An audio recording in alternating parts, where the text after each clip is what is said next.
Right. We don't have anyone else in the waiting room. Thank you for joining us this evening for our third installment of the T2050 Steering Committee. As you can tell, we probably can tell we've been busy working on a bunch of development stuff that we'll present to you tonight. So we'll run through the agenda. For this hybrid meeting, though, I have a few housekeeping items. This meeting is being recorded and posted 24 to 48 hours after the meeting on the City of Lawrence's YouTube channel. So people who want to participate can either attend in person or register to participate on the Zoom. Please remember to mute yourself. If you're during the meeting when you're not speaking, the chat function is disabled and chats will go directly to Paul and I as hosts. There's only a few of you on remote video. Hopefully you can see all of us and hear all of us. If you can't, we will work on that with speakers. So let us know. And we reserve the right to mute or turn individuals off to minimize distractions. But we'll go ahead and get started. Paul will pull up the agenda to share.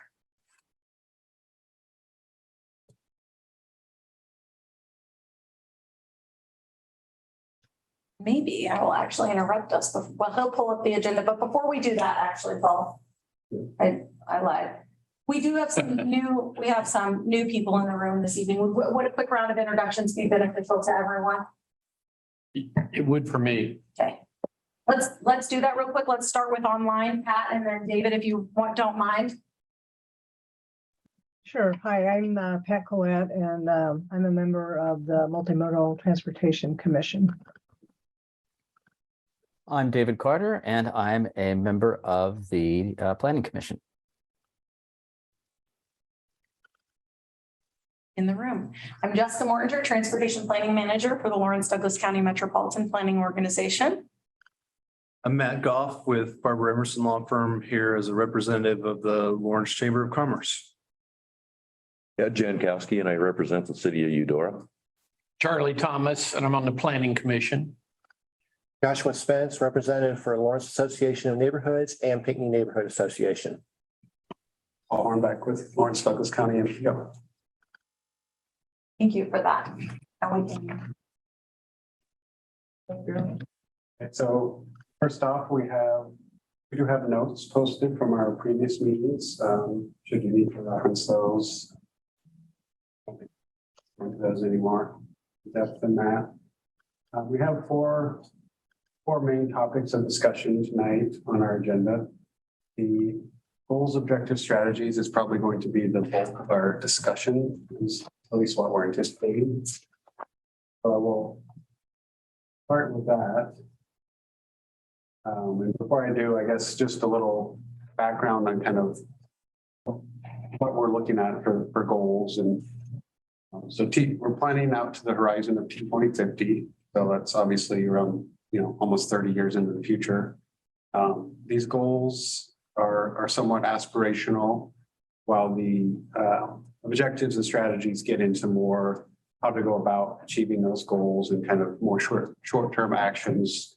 And so these are focused kind of more on the next 5 years as we update this plan every 5 years. So we're looking at kind of actions and strategies to implement these things over that 5-year period, knowing that, we won't necessarily finish everything in 5 years, but that's kind of the time frame we operate on.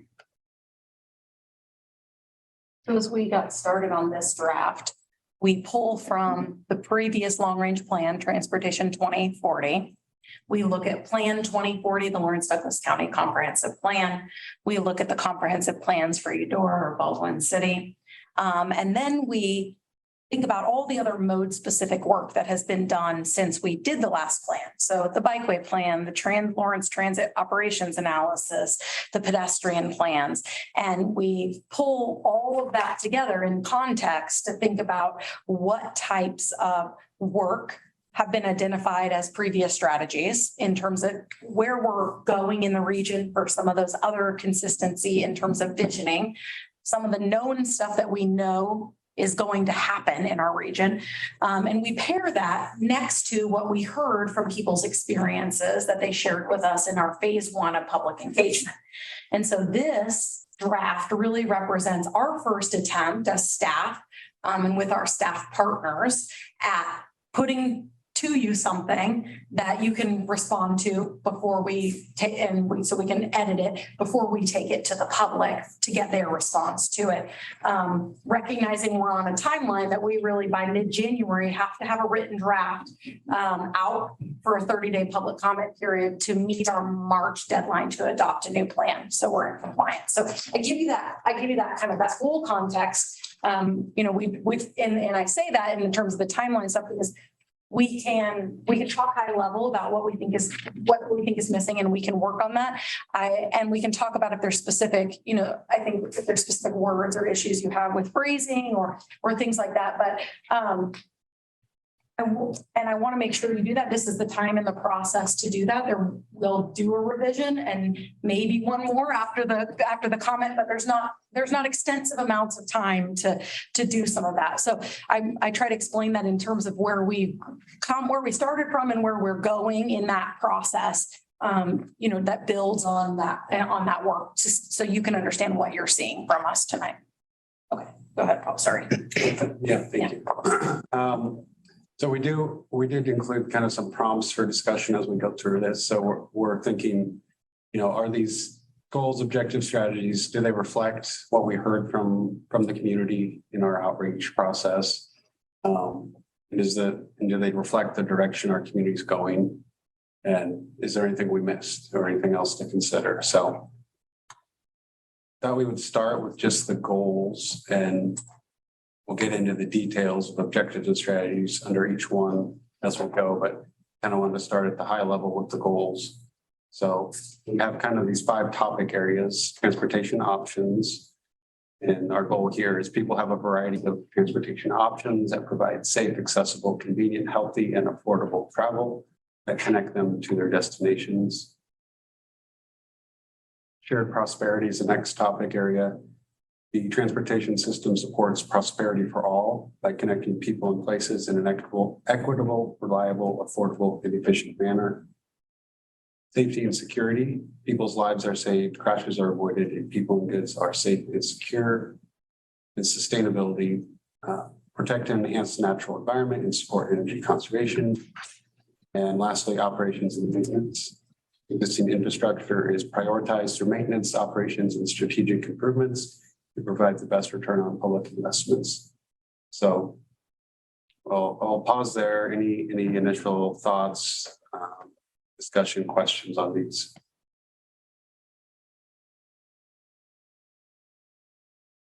Paul, David here, just a technical issue.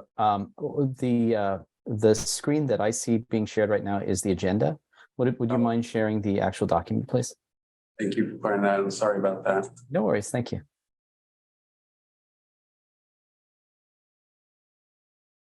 You see it now? Super. Yeah, it's perfect. Thank you.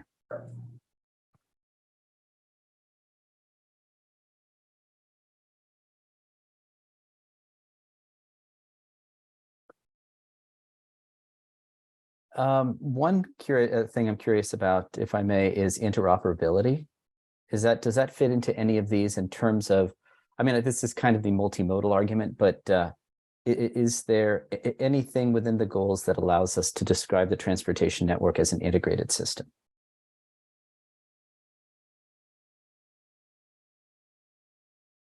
Let me take note of that and think about that.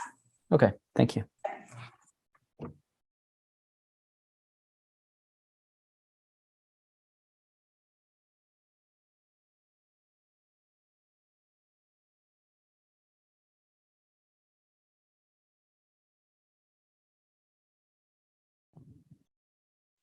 So this is Pat. Are we at this point? Are we just looking at the goals themselves and commenting on whether we feel like those are comprehensive enough, or are you looking for some additional ideas under those goals, either through objectives or strategies?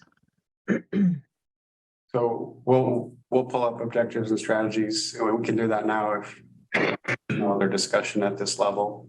We can get into more detail on those. These buckets are a little bit different, these 5, than the 4 we had last time. And so we're kind of showing them as at high level, like here are the theme areas that we have chosen to categorize the objectives and the strategies under. Okay, great. Thank you.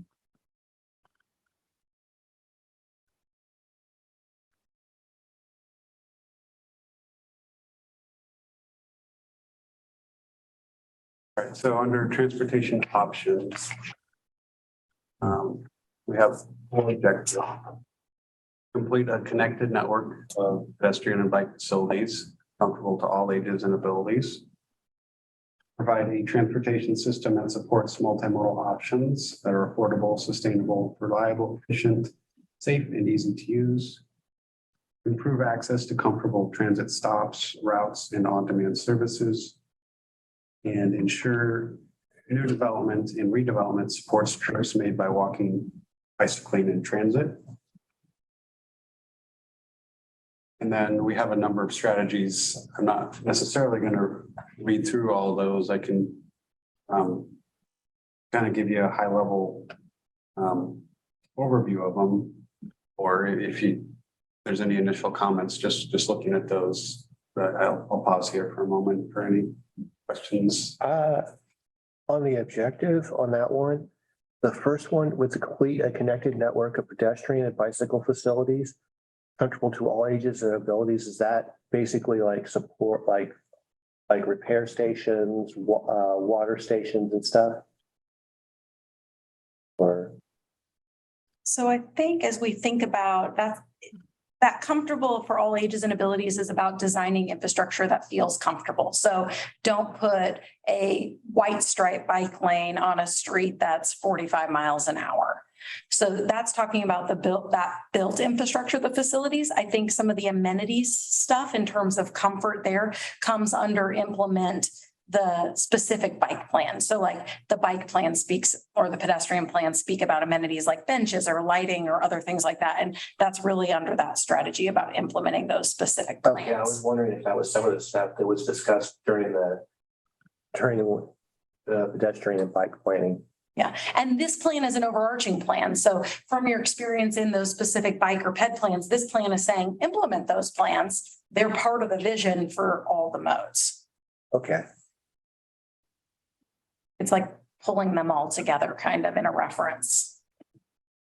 Because at this scale, we can't get into every small detail as we think about big picture. Kind of our challenge to do that.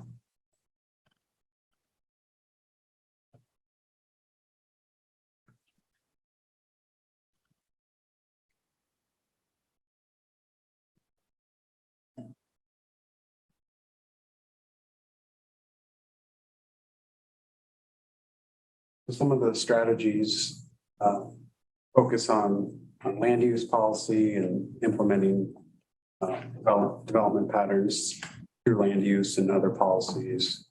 We talk about complete streets and planning for streets that consider all modes, implementing existing plans, like Jessica said, implementing ADA, Americans with Disabilities Act plans, looking at shared mobility, which means micro transit, which Lawrence Transit is going to pilot starting next year, but also can be ride share cars that are available for short-term rentals, bike and scooter share, things like that.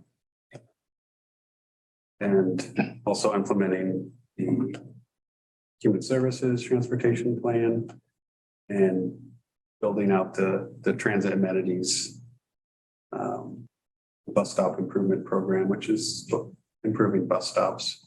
Those are the strategies that we've got at this point.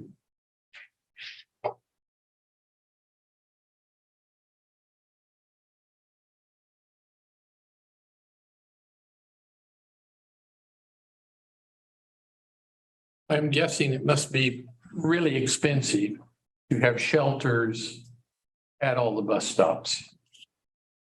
It is not only to deploy that, but it is also to maintain that in terms of maintenance and cleaning and trash removal. And yes, the transit system recently, Lawrence Transit recently put out a survey to do some of their work to hear from the public because they have developed a bus stop improvement program and some guidelines about with community buy-in about how they plan to do long-term integration of amenities at stops. So part of that includes ADA bus pads. And then there is some different types of standards based on destinations and like boardings and alightings to deploy them kind of one where there's highest ridership and usage, recognizing that the resources are limited and the ability to not only just pour concrete, but also to operationalize a shelter at every location. And there's some design differences, you know, for a long time, they put glass stops out. Those are in the winter, those are great. They are great barriers to snow and rain. In the summer, those are heat boxes. And so they're not comfortable to use. Well, if you do the other side of that, which is a windbreak, you know, the perforated metal or, you know, some of the other options where they do a break where you can get some reprieve, but you don't have the entire box, then you don't get all the benefit of weather protection. You get some of the benefit of sun protection. There's a big balance in trying to, when you have a 4-season climate, trying to figure out what amenities are most appropriate for There's been the locations. experiment where they did for a while where it was just a cover over the top. Yeah. And so they just recently are doing work to try to figure that out. And we're saying they should implement whatever they decide on in terms of those guidelines to continue to deploy amenities. You know, and they asked the public, they're trying to decide, should we do all ADA first? Should we make sure all of our stops have ADA pads? Should we do that integration at the same time while we do amenities? If we do both, then it's going to take us longer to do one or the other. And so they were asking some community priorities. Okay. But yeah, there is more work that has been done on that since the last plan. And so this is a good way to kind of highlight some of that. And they've been experimenting with some different deployment of things like Josh says to try to figure out what the solution is for that answer, which is about comfort for people. Yeah. Yeah. And it is different, I think, in the survey responses. We'll see if it's people who ride versus people who don't ride have very different perception about what amenities and how that should happen. And so there's going to have to be some conversation on the back end and how some of those decisions are made in that guide for how they deploy. Okay. It's like, I know for me, I don't use the bus service because of the ADA and safety concerns that I have. Which you guys have heard me say, mentioned before. Yeah. And I hope that you would share those with that staff and have some of those larger conversations, because I believe that they're working on. I think I said some of them during the pedestrian. Okay. When that was like when we were. Yeah. And whenever we get comments from stuff that's specific to different operators' work, whether that's, you know, transit or something else, we try to always forward those comments too. So they have. And that's like, from what I've noticed, it's like, it seems like a lot of that stuff's been heard so far. Yeah. I think it's just slow progress in some of that. We've done a lot of work in this area. I would say a lot of our time is spent doing additional planning work that's under this transportation choices category. I would say the most of our time in the last 5 years since the last plan has been spent doing work in this space. And I'm aware of at least the last 2. Yeah, absolutely. So.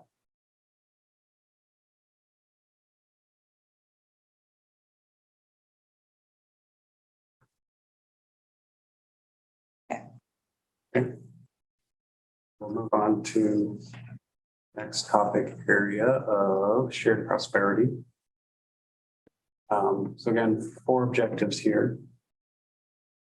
Support efficient freight, commuting, travel, and tourism through transportation investments that increase regional equity and incorporate placemaking. Support fiscally responsible development patterns in infrastructure investments that are in accordance with the major thoroughfares map, which we'll discuss more later. Ensure transportation decision-making processes incorporate inclusive public engagement to reduce socioeconomic disparities experienced by underserved and underrepresented communities, and ensure an equitable distribution of benefits and burdens of transportation project plans and policies among individuals and groups that differ by race, income, and ability. And then we have directives that, strategies that look at intelligent transportation systems, wayfinding, freight planning, placemaking, emerging technologies, public involvement with a focus on traditionally underrepresented people, expanding inner city and commuter transit, so more regional options, and implementing transit route redesign, study, and transit stations.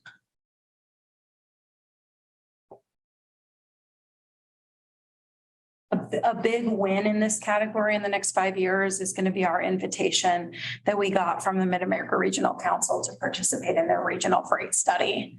They have an over $1 million freight study that they've asked us to co-participate in, to include Douglas County in their larger metropolitan area freight planning. And so that will be happening and starting next year. And so that's going to be a really big win, I think, for us to get to. That'll help, considering how much freight moves through our county as a whole.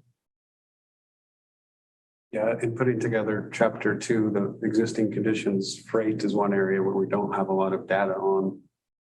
So this plan should help a lot with understanding what's going on in future. It'll be interesting to see how that develops over the next 5 years.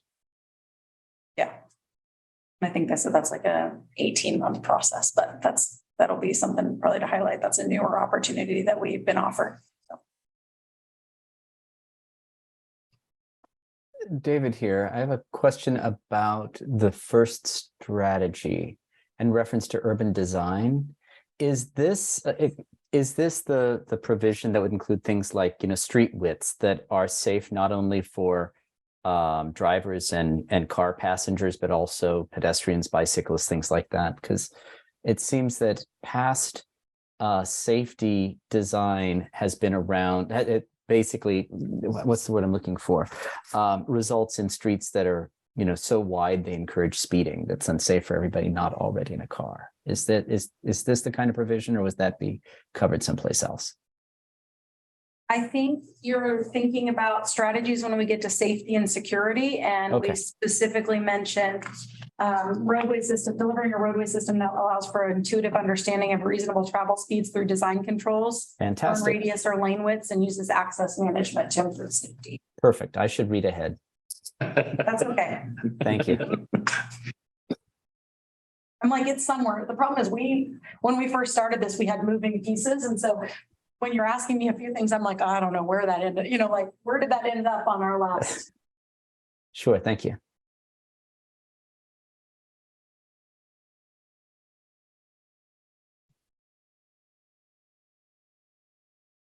Okay.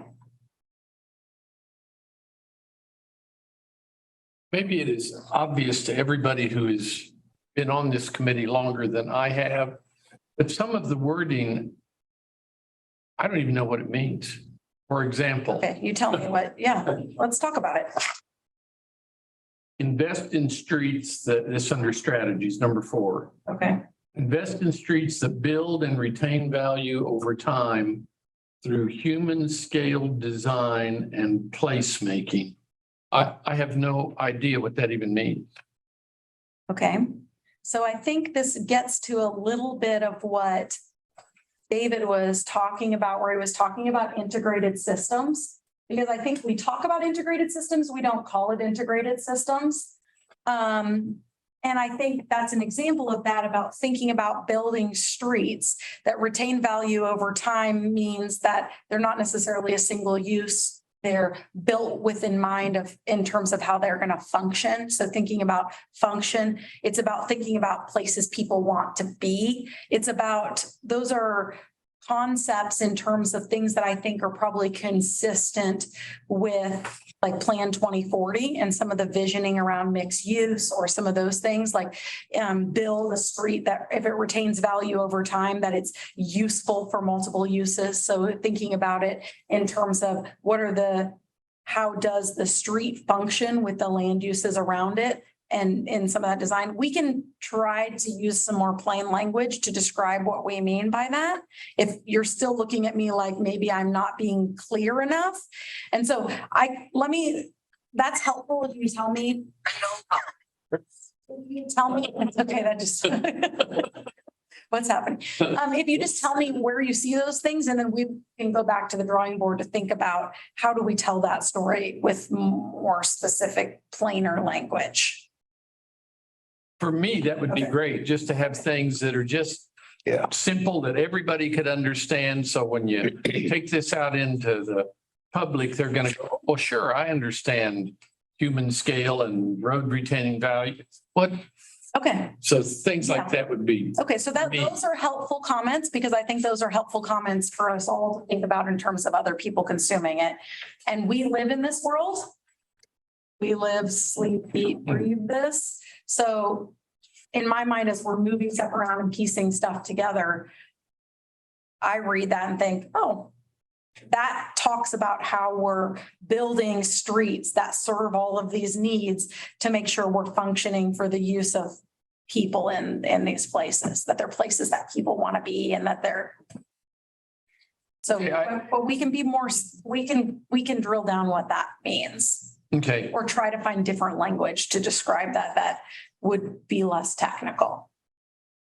For me, that would be great. Okay, so I don't know that we have to do that now, but it is helpful for you to tell me which ones you think are too technical, and we will work on them. Okay. before we post them for public comment. So that's the Sure. public comment that's very helpful to us. We look at that, we have our staff team look at that, everybody reads that and says, oh, that sounds nice. That sounds nice. Yes. So. Okay. Will these goals, objectives, and strategies in the plan become populated with text underneath by way of further explanation? In other words, is this more like headings of an outline that you fill in with more explanation later?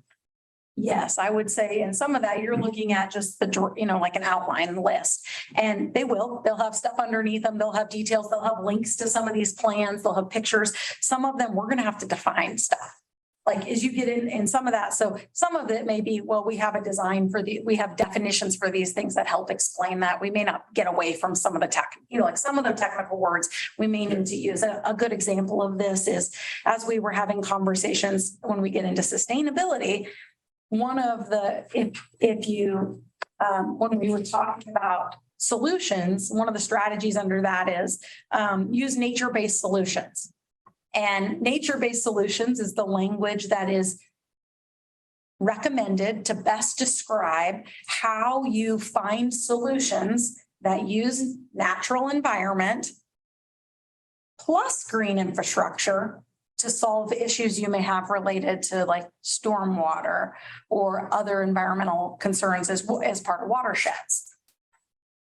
If I would ask you what a nature-based solution is, you know what I mean? It's the same thing as like green infrastructure when, like, do we just paint it? Or, what does that mean? And so I think we're going to have to do some work to help tell this story. Okay. Yeah. So that may be part of it too. Thank you for. So one just comment on I know these are objectives. And Yes. strategies, they're aspirational. It might be helpful if we, the use of the word ensure occurs 3 times in the first 2 pages. I don't think it occurs elsewhere, but we don't want to paint ourselves into a corner about having to do something. We may want to do something, we may aspire to do something and try very hard to do something. But if it reads as a mandate in the plan, and yet we fail to implement that mandate, have we somehow failed to follow the plan? In other words, we certainly want all these things that we're trying to ensure, but perhaps the language could be changed a little bit to make it more aligned with a objective and less. Are you talking about like being more flexible? Well, just, ensure new development and redevelopment support trips by walking, bicycling and transit. Well, our development code will say exactly how many bike stations, park stations and sidewalks and, that's how we do it, I guess, but it's more of just like avoiding the mandate type language and sticking with the goals. Yeah. So we don't get stuck.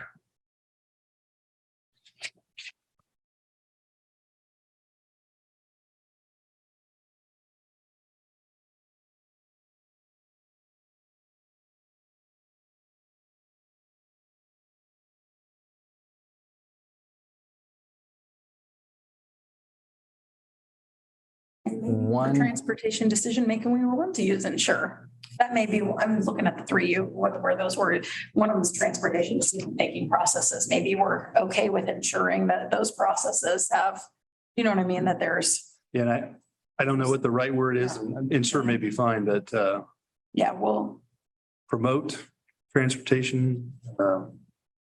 encourage, yeah. encourage, yeah. If I may, a comment I have, and I know this is just a draft document, but for every time an external or third-party document is referenced, if possible, it'd be great to have a hyperlink to that document. We will certainly do that in the plan itself. And, I thought you probably would, so. uh,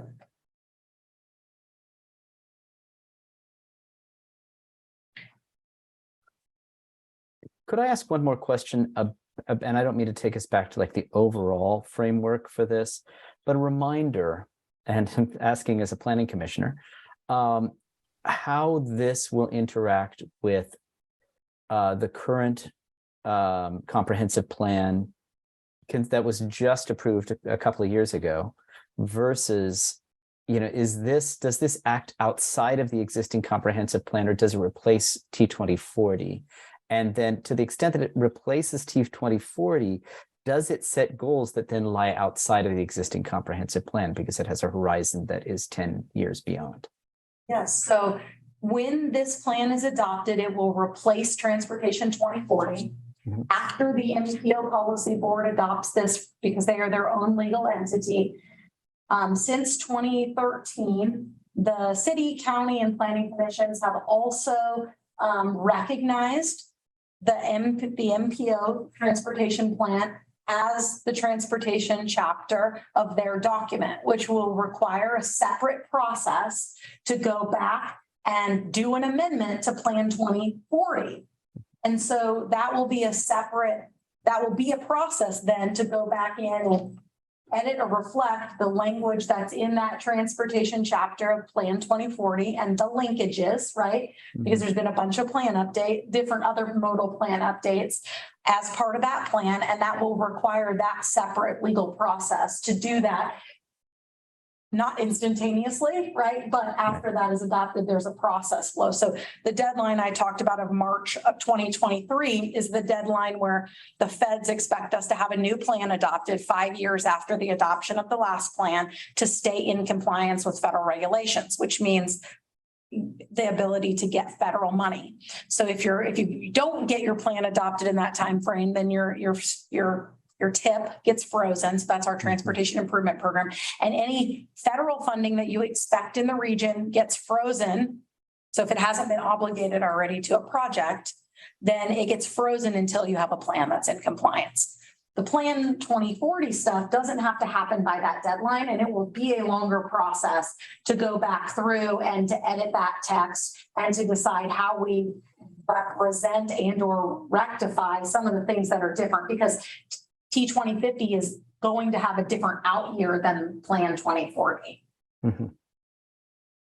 And there's Okay. no way around that. I don't think that update will take Plan 2040 out to 2050, but it will within the constraints of Plan 2040 adopt as the transportation chapter if the bodies still choose to proceed in that way.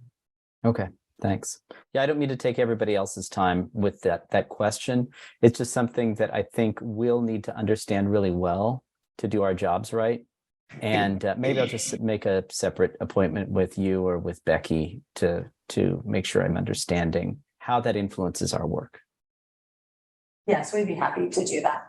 Thank you.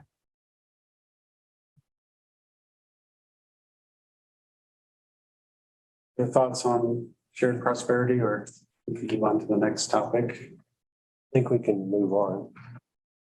So next is safety and security.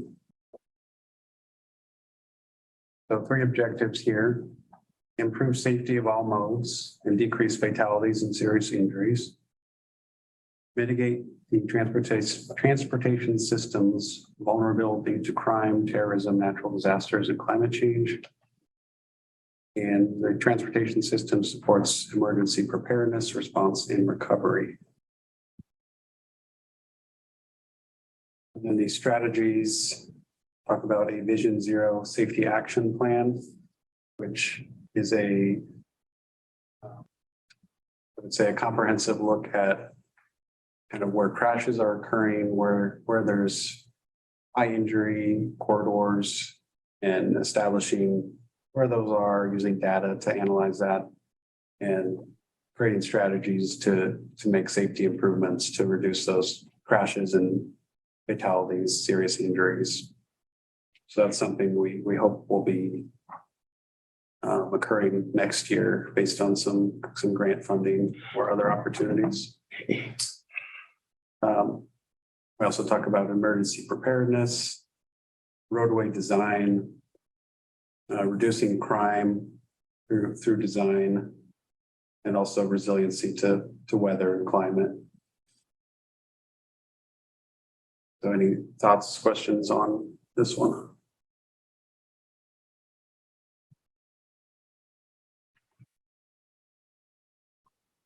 Seems pretty comprehensive. This is Pat. As I was reading through the comments on the survey, and this comes up all the time with people saying, well, bicyclists don't follow the law, drivers don't follow the law, the whole the whole debate depending on who you are and what mode of transportation you have. But is there any place in this for reference to kind of education, outreach strategies for drivers, bicyclists, general public,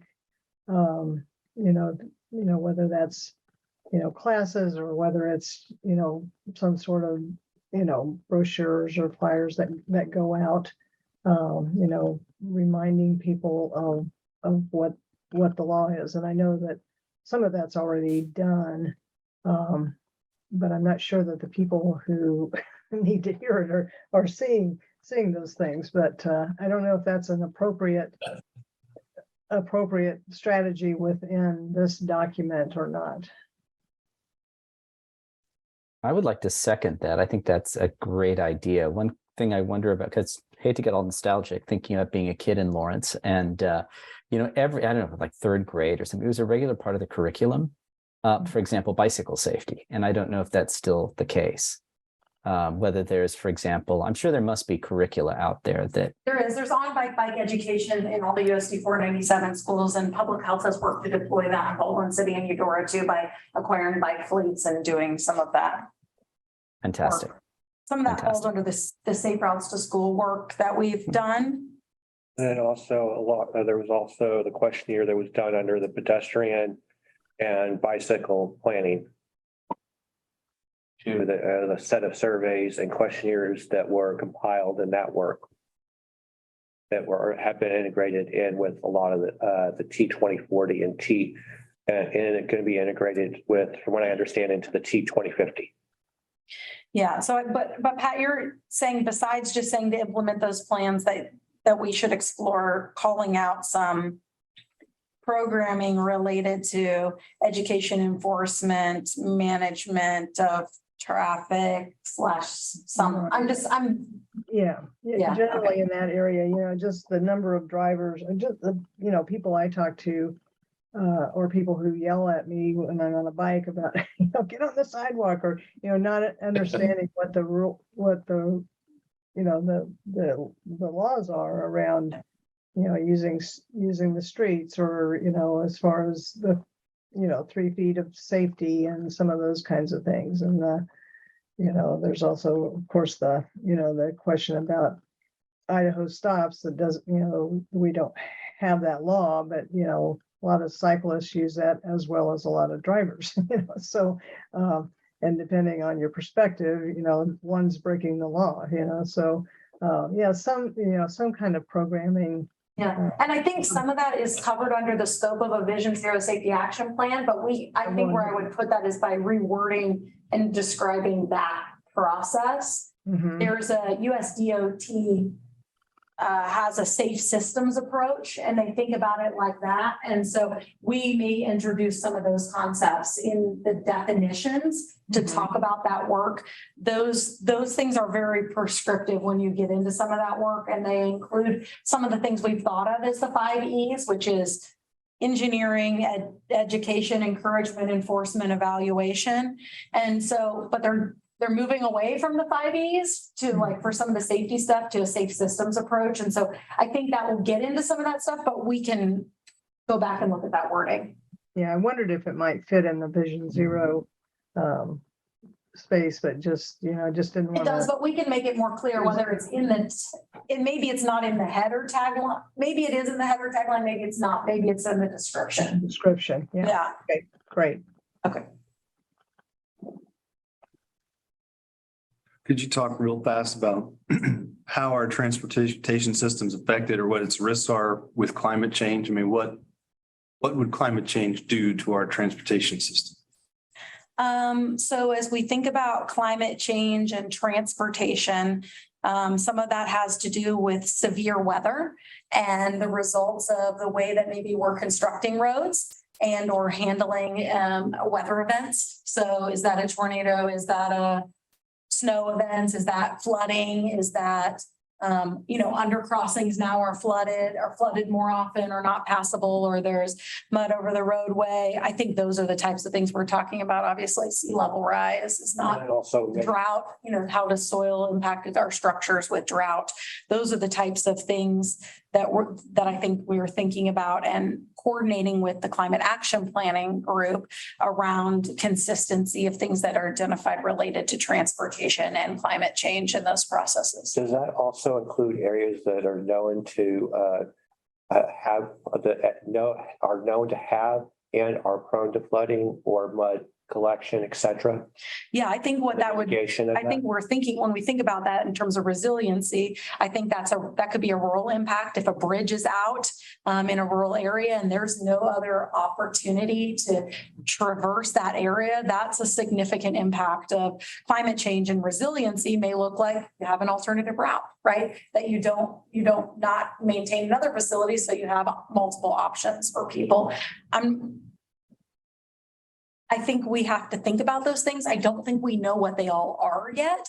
I think that's part of we're saying that we know there's a connection. We believe there could be impacts.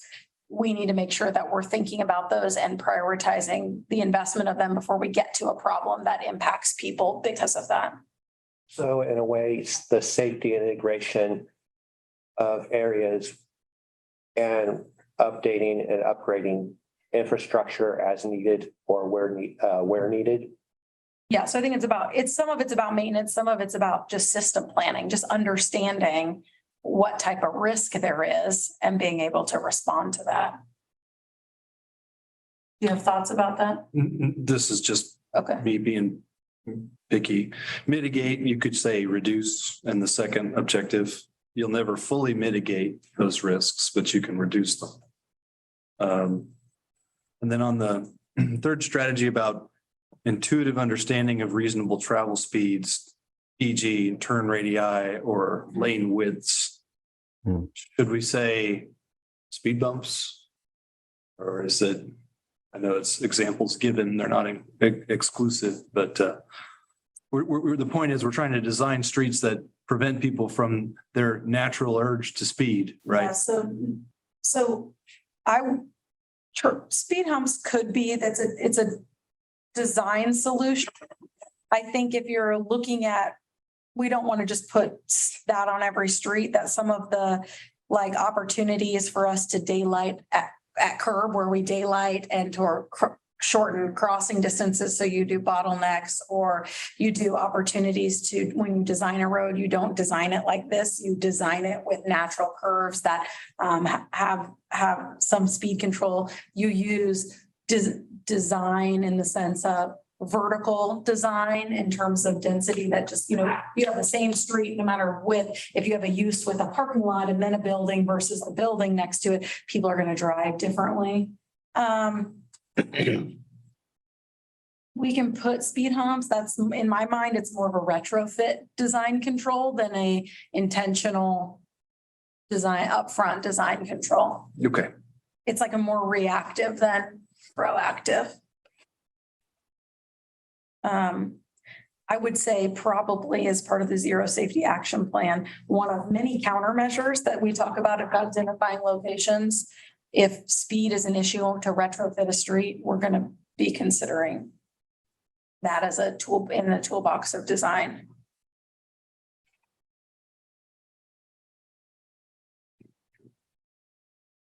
Mitigate could be minimize. Your mitigate could be minimize. Yeah, I was gonna say minimize or reduce, one or the other. Well, it's like, from what I know, it's like But- on some but of I'm the split hairs. updates and Yeah. speed controls. It's like, yeah, because there's a lot of different neighborhoods here in Lawrence where there's some form of testing that's been ongoing for a number of years, just kind of learning what works best for different neighborhoods. Because each neighborhood that's here in Lawrence is different. You know, it's like different approaches work better on some areas, neighborhoods than others.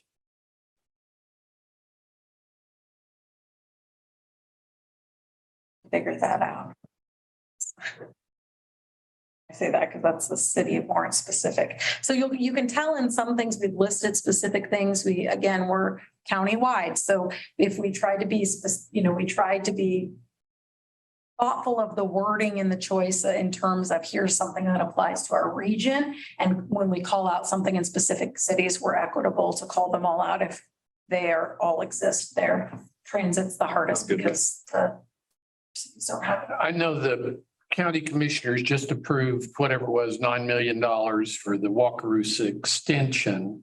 And I think that had a lot to do with safety and looking at what the width of the road will be and bicycle lanes and pedestrian. I can't think of another road that has been approved in Douglas County. Other than that one, most of the roads out in the unincorporated area are there. They're there now and they will be there in 2050. There have been some, they're going out into some of the rural areas going from Lawrence that were, when they did reconstruction or were realigned, safety and other features were added in to make it more like bicycle safe, or also safe to be able to turn off without the risk of or danger of accidents occurring. Now I can think of that from the dam road at Clinton out to I call it the Lone Star turnoffs. They made that much safer by adding the bicycle lanes out there. Much safer. So things like that, but an actual whole new road, there may be some, but I can't think other than that. And We'll talk about it when we get to major Okay, thoroughfares. okay. When we get to the map.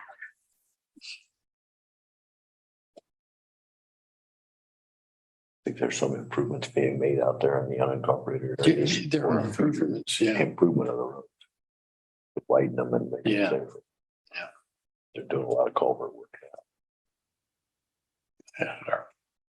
in our area. Sustainability is the next topic area. And we have objectives on increasing percentage of trips made using active, shared, and low carbon transportation modes to reduce vehicle miles traveled. Minimize negative environmental impacts. Negative environment. Yes. Sorry, I'm kind of tripping over. There's a typo here. Yeah. Minimize negative environmental impacts by reducing transportation-related greenhouse gas emissions and by designing projects to avoid, minimize, or mitigate impacts to water, air quality, and habitat. And maintain a transportation planning process integrated and coordinated with land use, water, and natural resource planning and management. And then we have strategies that look at travel demand management to reduce vehicle miles traveled, The nature-based solutions Jessica mentioned, which is things like street trees, green infrastructure, ways of dealing with stormwater, things like that. Planning for zero emission fleets and charging, both public as well as city fleets. And then holistic planning processes that consider the environment and other factors. Is this part incorporating the zero emission goals, the zero carbon? Not necessarily incorporating that as a goal, but implementing. So it identifies the strategies, I think, that would be related to transportation, related to that goal in terms of the planning for fleet. That goal exists for the city, not the county or the other cities. So in that space, I think the strategies identified here reflect the work that needs to be done to get the transportation infrastructure to that city goal, but it would reference it in more in the sense than set a new goal. Is the city goal with respect to city vehicles, or is it for the traveling public city as?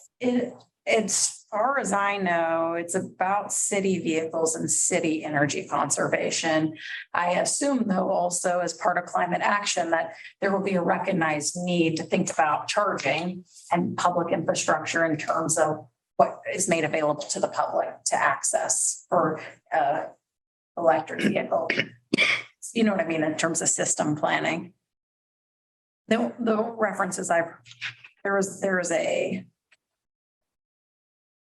I'm not that as intimately familiar with all of with all of the direct exact language in that plan, but the place we've interacted with it the most is in relationship to like a zero emissions transition plan for Lawrence Transit, thinking about how do we do that in terms of going after the planning work they're going to do to understand what are our system needs, how much more is it going to cost, what does it mean for charging infrastructure, how does it operationally work on the routes. There's a lot of details that go into. I was wondering if that also included like other city fleet services. So there's a separate plan because of how they're funded for the city to talk about conversion of fleet. And they have work to do there in terms of charging. What option are we taking? What fuel source are we looking at? What's the infrastructure look like for that? What do some of all the types of vehicles they have? What do they look like? And so that a lot of that energy right now is being driven in Lawrence. The climate action plan may identify some of those strategies in other places as goals too, though.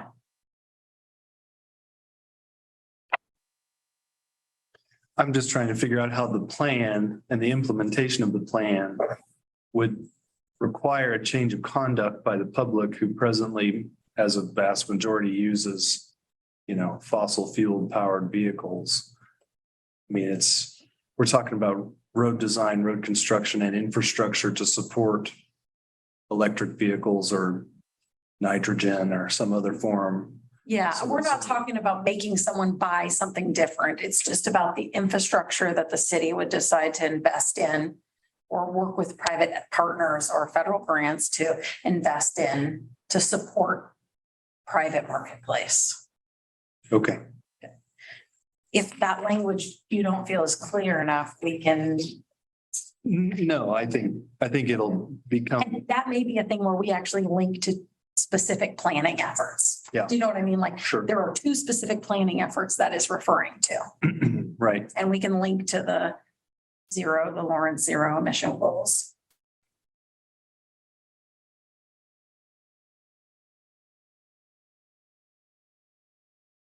So our last focus area is operations and maintenance. We have objective 1, preserve and maintain transportation system assets to maximize their useful life and minimize project construction and maintenance costs. Strive for equitable outcomes when maintaining existing infrastructure and designing new facilities and considering mobility needs for all ages and abilities. And incorporate technology to enhance the capacity, operations, user experience, and performance evaluation of the multimodal transportation system. And then the strategies get into tracking infrastructure and using asset management tools, maintaining, replacing transit vehicles, using ITS, intelligent transportation systems, and using technology in transit to improve service and rider experience.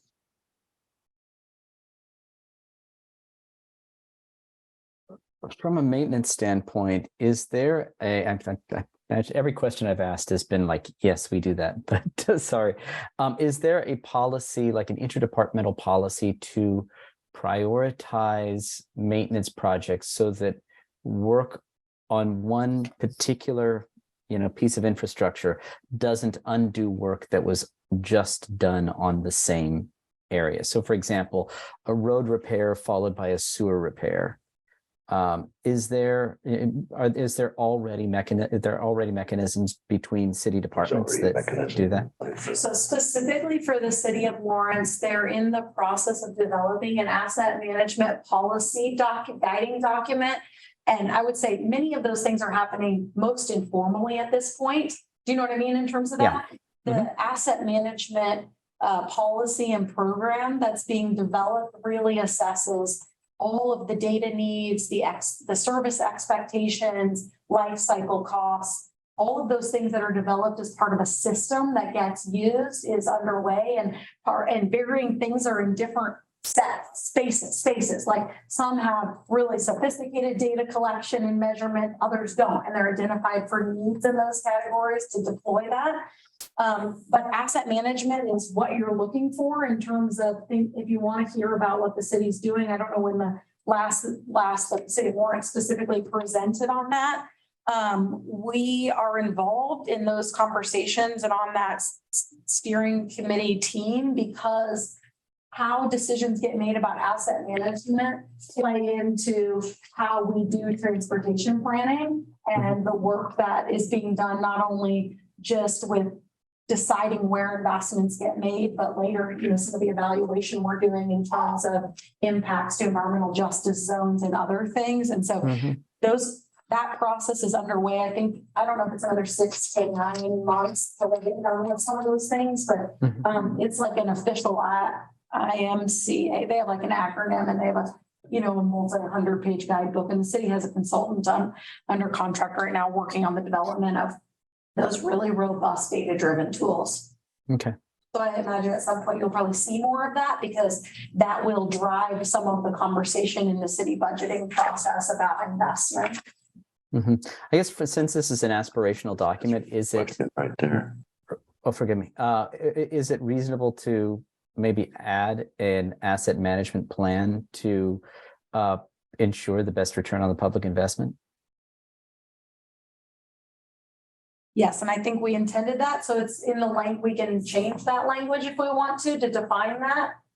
So we talk about maintain an inventory of transportation infrastructure and assets, track system performance, implement asset management policies. That's what we're talking about. Oh, fantastic. Okay, great. Okay. Okay, super. I was like, if you don't like that language, we can change that. No. I was missing that connection. Okay, perfect. Thank you. Yeah. So I think we tried to use simpler language than say an asset management plan there. That would have been one of our attempts to. No, that's super. Like... Again, you've anticipated my question, so thank you. I think they got it. All right, so now that we've been through all these topic areas, any kind of overarching thoughts? Are we on the mark for these goals and how we go about? How does the transportation, the maintenance, all of this coordinate with the different townships? The 9 townships. I believe we would do that through our relationship in partnership with the county. And that they have does County Public Works have a role in working with them in that regard? And so Chad Voigt, their Public Works Director, sits on our technical advisory committee and meets with us monthly. So if issues arose that would require regional planning attention, then it would be done through that fashion. Is there a specific issue or thought? Well, there are the county roads, but then, so I live on a township road, a gravel township road. that I don't know So if, those roads don't qualify for federal funding, and from the MPO's perspective, they're not regionally significant. So in that sense. oh, that hurts. Oh, that hurts. That's a nice way to say it. They're low volume. Part of the way that the federal system classifies the network of streets is through what we call a federal functional classification. And this is going to feed into our future conversation, and we'll pull up a chart that shows kind of the difference. On that chart, things that are classified and unclassified, so classified as a local or unclassified as a collector or higher, are not regionally significant. So they're not there's different pots of money depending on where those roads are classified that they're eligible for funding for. And so all of those roads that fall under township control are really local responsibility for maintenance, planning, jurisdictional issues. Like the MPO, the regional efforts don't ever get involved in Okay. that level of detail. Okay, They're more viewed as, they're not necessarily private, but they're local. Do you know what I mean? In the sense that sure. we really don't get into that scale of things usually. I would imagine now, however, if we think about like things like safety or other things, if there was issues, there would be a higher level of, like if, when the county's doing their data assessment around crashes and safety and working on project development, that they're getting involved on that local level with the local roadway, the township and the local roadway to address specific operational issues. But that never usually rises to the level of MPO. Okay. That answers it. Yeah. Okay. Regionally significant. That's, and don't worry, we have a really long definition of that.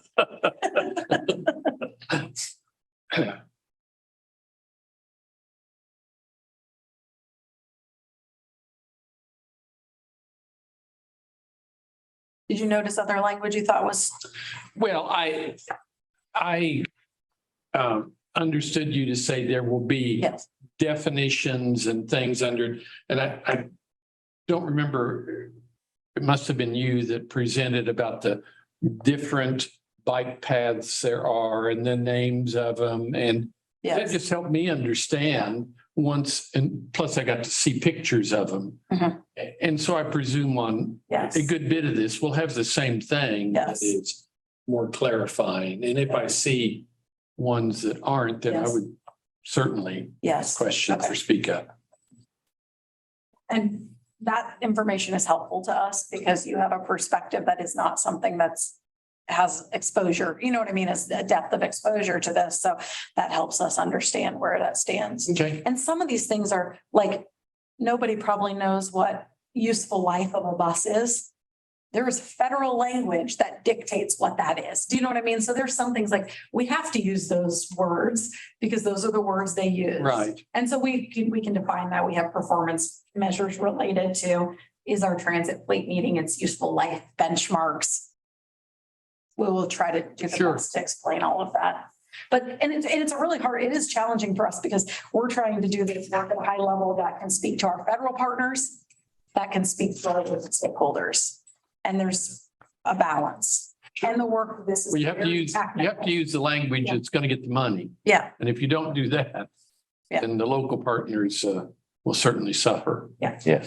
If I remember right, don't they have, it's like on federal level, the end of life for transit vehicles is a certain, is considered a certain number of years. they got a whole set of criteria, depends on what type of vehicle it is. Yes. I don't have all those memorized, but they have standards. We just say, does this bus need it or not? No, yes, okay.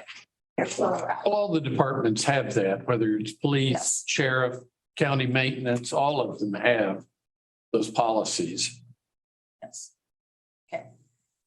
Do we feel good? Like this is, we make some edits to this, we can send this out to the public. Okay, thank you. And then we'll be back with their comments too, so. So next on our agenda is the major thoroughfares map. Pull that up and I think Jessica. Yeah. Okay, first pull up the definition one, please.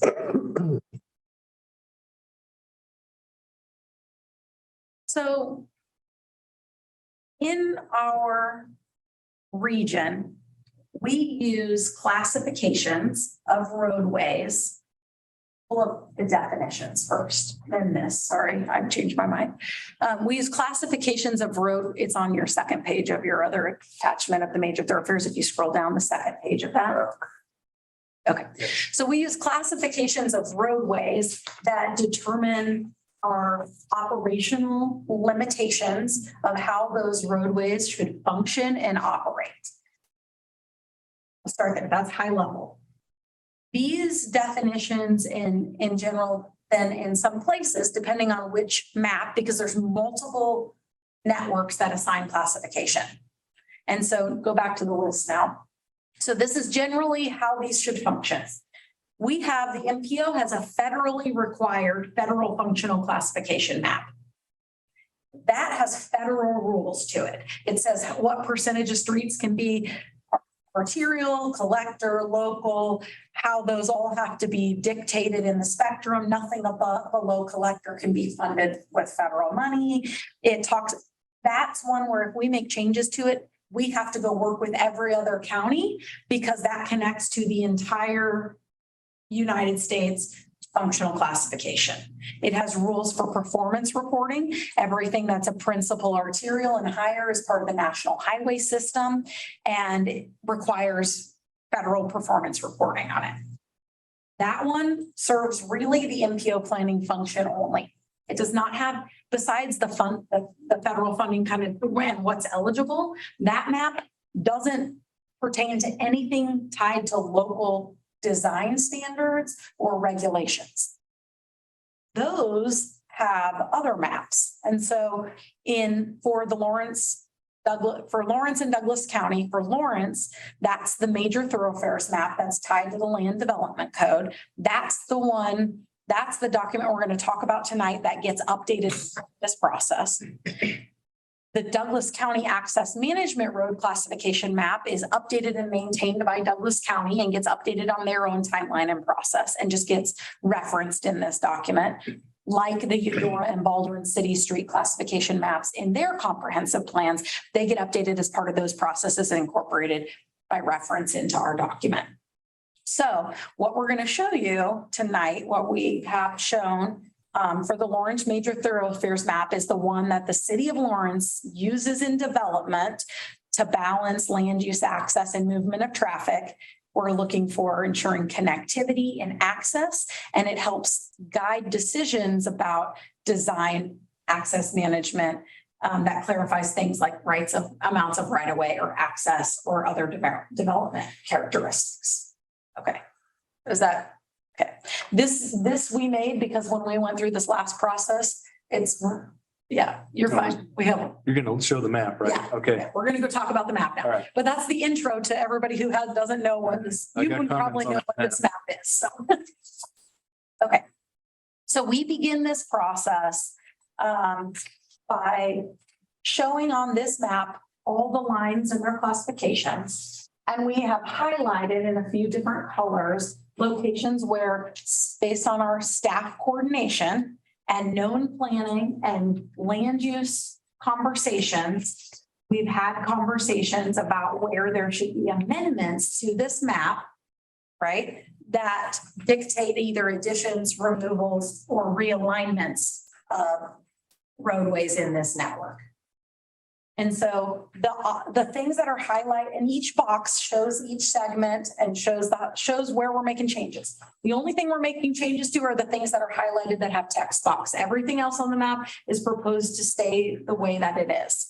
So the red highlights are locations where we're suggesting adding a connection. The yellow options are things where we are moving the alignment, meaning more planning work has been done or design, like design has happened, or there's been work done that's going to move the alignment of what we had previously to shown as the road. Maybe that was like a planning alignment. Now the road's been built or it's going to be built. These alignments have moved based on engineering work. And then there's a few locations where there's proposed downgrades, which means it gets moved from a collector to a local, also because of conversations and development that's happened as part of that process. You're ready for it. You ready? I think I'm ready. Here's the existing map and the tiny picture on my phone, the 2040 map. Yes, So this is the first time I've seen this map. yes, on the agenda, yes. So I noticed there'd be a realignment of Renaissance Drive that runs by LMH West, which is brand new. It was built 2 years ago.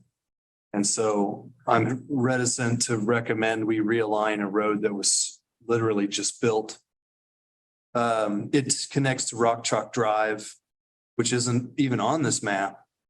It should It's be, not classified as a collector street. it's not, I mean, you could, it's built to collector It is built to standards. collector standards, but it's not classified as a collector street. And moreover, the blue line in Mercado shows the direct east-west path. So it's a planning alignment. So like where we don't know where that's gonna be, and there's been property discussions and they have varied. Yeah, We show based on the conversation we've had with our city engineer and our land use planning staff.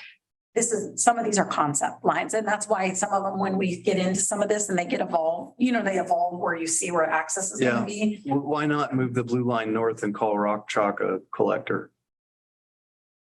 Because it's there, and I don't know that there'll ever be a straight east-west blue line road. It's like that area is also, there's so much thoroughfare traffic too. Yeah. And then We had that conversation. That was not the recommendation of staff. I see.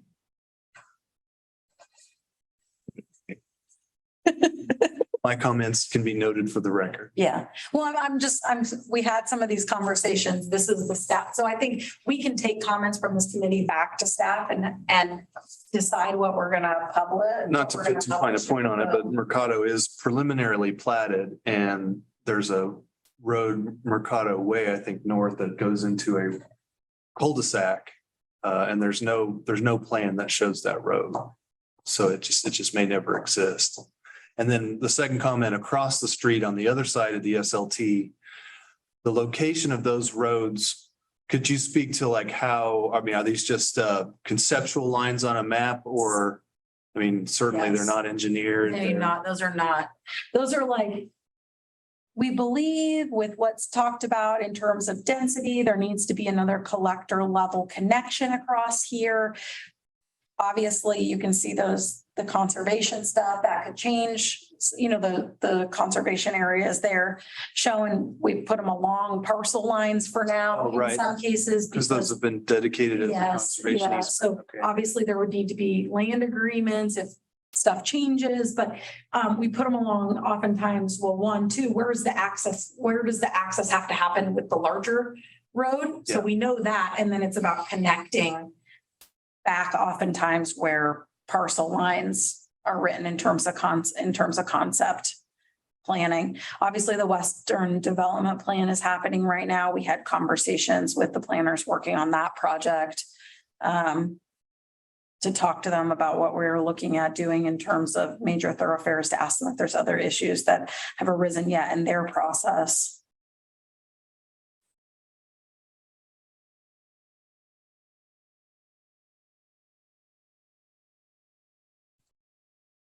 This is another kind of relationship question that when we see this map, when would you pull the map out? I mean, if someone wanted to plat something on the other side of the street, how much weight does this map have to the question of where a road should go? Does someone lay, It's referenced in the land development code. that's it? I mean, it's just, there's like, well, there's a red line there, or there ought to be a road So there. it's adopted as part of Plan 2040. Plan 2040 by reference is that integration.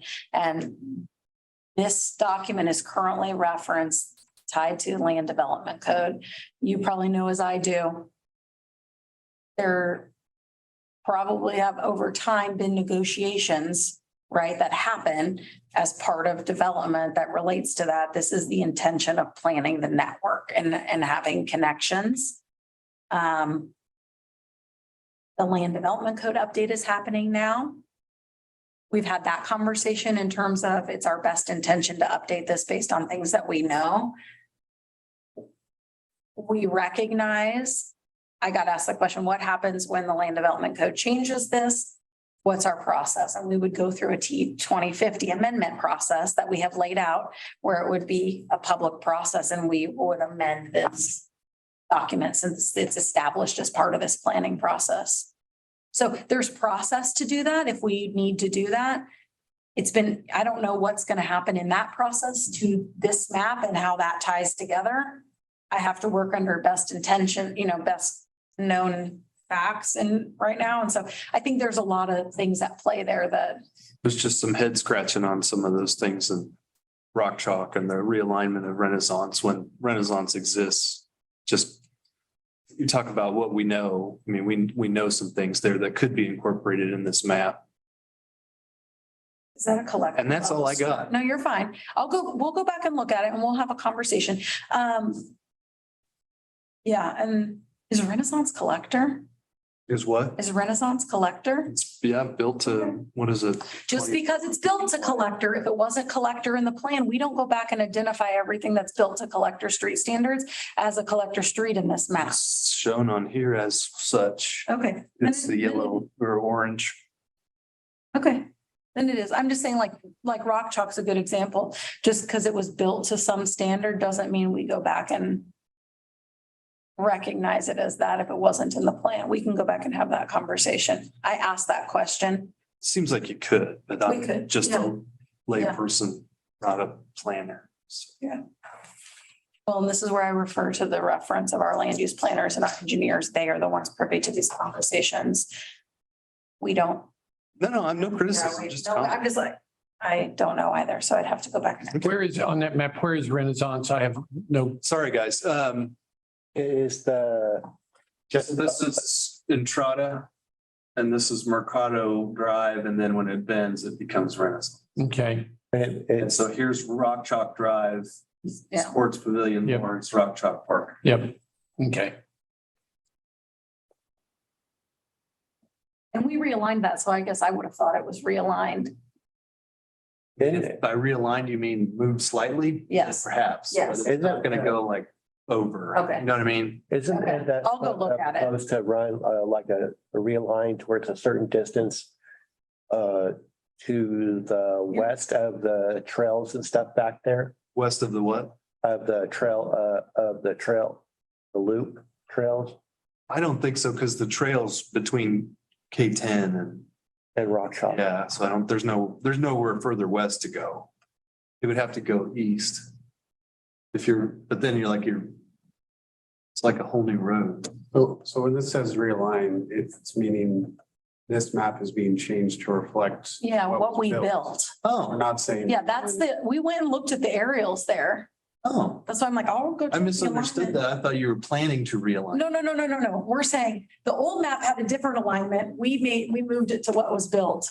Because that was the intention. Like, we didn't know what they were gonna build, so we probably had some just connection. No, yeah, the old map Yeah. with more dotted lines. Yeah. So this is, Yeah. that's reality. That's good. Yeah. And so that's like this K10, if you look at this down here, we've left the old line because you need to kind of see where K10 is. That dashed line is the new K10 they're designing. Okay, So we're gonna, when we adopt that, we just moved that blue, we left that one because that one, we wanted people to be able to see how that kind of. and And it seemed like the same around the area where the I was the only one who saw realign. No, we're not, no. We realigned the line from the change we made is we realigned it from what was previously there. Gotcha. What word can we use better than that? it seemed like a lot. Constructed, built? Do you want me to change that part to built? Uh, We do have that, in some cases, they've been built. And so we just say built, but that's usually when we flipped it from, it was future and now it's existing. Wasn't that some kind of similar situation with Peterson Road? When it was updated and redone before to set up the changes for the loop going through that area? Well, this doesn't do with bike, this is just, But I'm saying, because it does I guess cross I understand. over a thoroughfare going out. Is it fair to say that these boxes won't be in the plan? You're just showing No, us. we're just doing this for public comment to explain to the public which lines are being changed, what lines we're proposing being changed. So How about like an asterisk or something at the top or bottom somewhere that just say, notations describe changes from T20. Yeah, look at our legend and see if that's, sorry, maybe you can't read it on there. We can notes. Major Upgrade. Yeah, I mean, I guess these notes, we could add some text here to describe what we're talking about. When we publish the actual map, it will just be the lines. Yeah, like yeah, What you okay. see in the thing, but we don't want to just do that because how would somebody be able to look at two maps back and forth to be able to? Can't. Yeah, No. that would be rude of us. Okay, I so was trying to explain to our, my yeah, surviving comment okay. just is about rock chalk, but okay, really that's a minor comment. Okay. As you're going, yeah, it's Yeah. whatever. I honestly, I thought you were gonna realign it to somewhere else. Yeah, no. Sorry. You're okay. That's okay. That's why I was like not under, I wrote the note down, but I wasn't really understanding, I guess. What if we said, like, instead of realign, what if we said Like define? as built, As built would be As better, built. yeah. as built. Build location, Yeah, as built. I got limited, as built. I got limited words. Got I limited. know, you can, yeah, as built, perfect. As built. I love it. Sorry for that. That's okay. We can fix.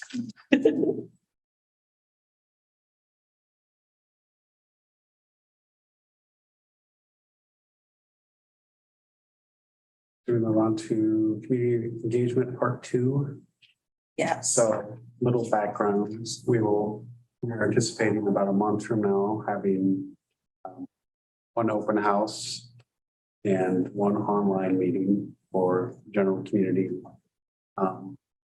engagement. And so we have prepared a draft of these boards. They were pretty rough, what was included in your packet. I've got a slightly newer version on the screen here that's been refined a little bit.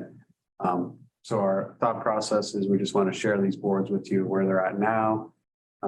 Knowing there's still some work to be done, but just. any Overall, general it was feedback. like when I glanced through it, I was pretty happy with what I was seeing. Yeah, and we've done updates since we've been working on this, so we'll link to the new stuff and we'll share these with you at the next meeting. Again, we're just trying to show you we're working on process to try to get ready to what we're going to present to the public. And how does the public find out that there's going to be a Zoom meeting or a whatever and in public? How do the people find out? So it depends what type of engagement we're doing. When we did phase 1 of this process for engagement, we went and tabled.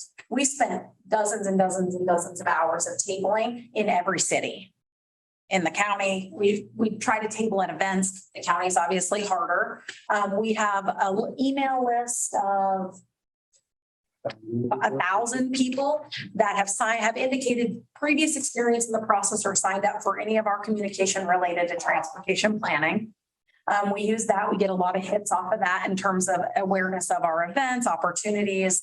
We work with stakeholder partners sometimes in some situations to get word out. It's similar to what we do for all of our planning processes, how we follow our public engagement plan and identify strategies. So for that phase 1, it was a very big widespread. Here's our grasp. We're doing really large public at wide. Tell us about your experiences. That's where the most amount of people are going to have the ability to interact with us, to impact the plan and to tell us about things we should be thinking about to do this. It's a good thing you have a staff of 10 or 12 people. You were fortunate in that. Yeah, you Well, mean, and so there's also a lot of people that receive all of the planning commission, the MPO and planning commission's emails to where So- it's like social media, all those things. it's where they actually are seeing things as it's being able to see the agenda and information as it's before it's presented or put out. And so for the second phase of engagement, it's a the second phase of engagement and our 30-day public comment period. Those are oftentimes short. We're targeting people who are more signed up on our list, already engaged in our process as stakeholders, as opposed to always public at large, although we do those announcements for public at large. But by the time we get to this part of the process, we're asking a lot of people to engage with us in this process. And we know that because we have to be able to share so much information with them, have them to be able to respond to it. And so we know that it is not the same level of robustness that we do at the beginning. And that's intentional in the process. And I don't know that there's another way around that. And so we hope to have worked with our committee in that regard to help, have you help us to say, yes, we believe all of these issues and values are reflected, or you still need to do work in this. That's why one of the things we put on the agenda later as a reference is the public engagement summary that we put together. We talked about that at the last meeting, is to try to present this information. So we're sharing with you what we're starting to draft is putting together and which questions we're going to ask the public at this next injuncture when we do engagement. And so we're not done yet. Part of what you're going to see at your next meeting. We can talk about these boards. We'll have them on the next agenda for our next meeting. So let's not go into too much depth at these. I want you to start to take a glance at them, look at them, think about other things you would want to see about all the things we've talked about. How do we tell this story on there's a lot, there's so much information in this plan. We're trying to show snippets, high level scenario stuff, and there'll be a lot of documents supporting that. So we're trying to tell that story, but look at this. I want to be respectful of everybody's time. So let's go back to the agenda. We will put this on the next meeting agenda because there's still missing content that we are working with our modeling consultant to work on. So let me just point out, we also gave you for your reference our draft financial analysis. You will read that. This is really high level. This is a very technical part of our requirement in the region of working with all of our partners to understand what resources are reasonably expected to be available to us to do transportation. This, because it's required, we have to do this. We make projections based on historical estimates. This is telling you how we've done this work and what those numbers are at a high level. We still have some more work to do with our paratransit and human service providers. Scroll down a little bit, you can see what we're talking about. When we do for all of our modes, but particularly road and bridge, no circles, Paul, sorry. We're looking at $1.4 billion between now and 2050 for road and bridge projects in our region. And so that's based on a lot of things. Those historical projections, inflation, big programs, federal programs that we would expect to have available to us, all of those reasonable things. This is a federal process. They'd like us to be able to show how much is being spent reasonably based on those same projections and historical averages for operations and maintenance, and then what that leaves for funding. That's going to be important because that number at the end is we can't program more projects in this plan than exceed that budget. And we'll be under that, but because we can't, this plan has to be fiscally constrained in that sense. So I'm providing this to you for your reading. It really is probably not too applicable to you. I don't know that you'll have too many comments on it. This is best Actually, it was like when I read over it, I was like, there was some things that I had wondered in the past. And so it was like, when I was going through, I was like, oh, okay, that answers that question. So I was like, okay, that it made sense on to where some of the stuff where I wasn't too sure about. Yeah. And so there's It's detailed. It's detailed, but it's very technical, and there's not a way around that. So I've just given that to you. I don't know that we need to talk about it. If you see something that you want more question on, we can do that. Does that feel okay? We do show the mode split, and Pat, I'm sure MMTC will want to talk about that a little bit more, but we've shown non-motorized at 6% now based on those projections of this plan and where we're at for historical averages. So If I remember right, that's gone down, hadn't it? no, that's gone up. Or it's gone up? 2% in the previous plan. So, I couldn't remember if it had gone up or down. Okay. Well, thank you for the work you're doing, and Yeah. it's a big project. Thank you. We don't have an answer for everything, but we follow up about a lot of stuff. So we're good coordinators in that regard. The other thing I just have on the agenda to point out to you, so we can be respectful of your time, is that our next meeting, we hope to have our modeling consultant with our output and some of our scenarios. We are working on that right now. We are going to be pressed for that deadline. If that doesn't happen, we will write to you and find another time to meet. We are getting pressed for time though, so we need to meet that deadline, but that's one that makes me nervous. So That makes me think of how close it was to the deadline with the pedestrian and bike stuff. yeah, but that one doesn't have money on the line. This one has money on the line. So that does make me. But I remember because it was, So just so you know that, if we move that, that's why. It's because we didn't get all of our stuff done. I haven't had to do that before, but we may have to do that. I just told Paul that today, like, yeah, we need to move that. So, Thank you. yeah, thank you. We appreciate your time.